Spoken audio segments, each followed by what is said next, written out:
বন্ধুরা, চলো শিখে নেই বিভিন্ন আকৃতিগুলো। এটা হচ্ছে সার্কেল এবং বাংলায় এটাকে বলে বৃত্ত, যেটা গোলাকৃতির। এরপর আসে স্কোয়ার, যেটাকে বাংলায় বলে বর্গাকৃতি। এরপর হলো ট্রায়াঙ্গেল, যেটাকে বাংলায় বলে ত্রিভুজ। তারপরের যে শেপটা বা আকারটা সেটাকে বলে ইংলিশে হার্ট, বাংলায় বলে এটাকে হৃদয় আকৃতি। এটা একটু অদ্ভুত, এটাকে বলা হয় ট্র্যাপেজয়েড ইংলিশে, এবং বাংলায় এটাকে বলে ট্র্যাপেজিয়াম। এরপর হেক্সাগন, বাংলায় এটাকে বলে ষষ্ঠভুজ।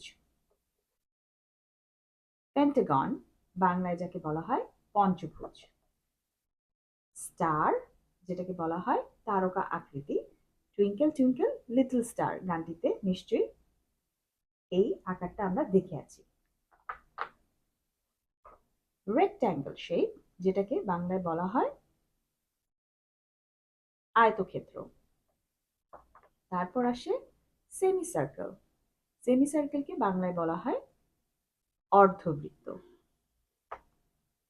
তারপরে আসে ওভাল শেপ, যেটাকে বাংলায় বলা হয় ডিম্বাকৃতি, অনেকটা ডিমের মতো দেখতে। তাহলে এ হলো আমাদের শেপস গুলো, এবং সাথে সাথে আমরা রংগুলো বা কালারগুলো একটু শিখে নিই।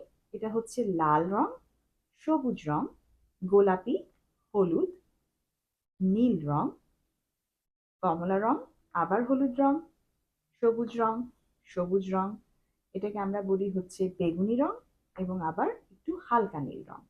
ঠিক আছে, তাহলে আজকে এ পর্যন্তই থাক। আমাদের আকৃতি বা শেপগুলো তাহলে জানা হয়ে গেল।